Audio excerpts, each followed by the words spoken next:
अस्सलामुअलैकुम वरहमतुल्लाहि वबरकातुहू। नाजरीन, आप देख रहे हैं तहलका न्यूज़ 7 और मैं हूं रशीद आलम।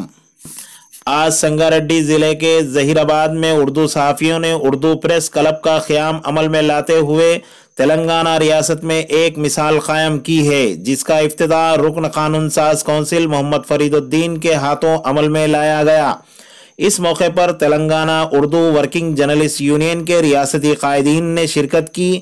मोहम्मद फरीदुद्दीन ने इस मौके पर खिताब करते हुए उर्दू सहाफ़ियों और उर्दू के मसाइल को हल करवाने का मुकम्मल तयक़्क़ुन दिया और कहा कि हुकूमत तेलंगाना उर्दू को दूसरी सरकारी ज़बान का दर्जा देते हुए मुख्तलिफ शोबेजात में उर्दू मुतरजम का तकर्रुर अमल में ला रही है।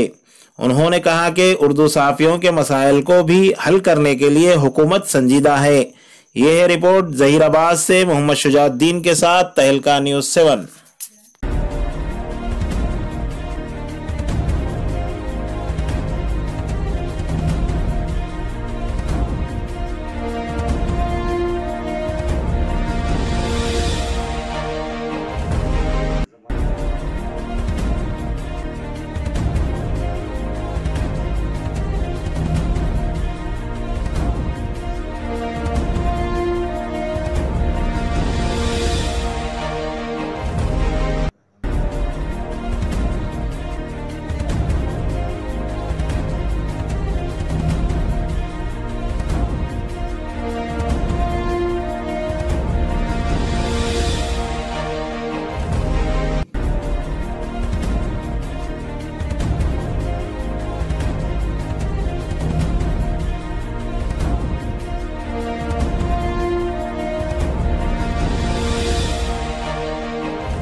सब्सक्राइब कीजिए तहलका न्यूज़ 7 को और प्रेस कीजिए इस घंटे को।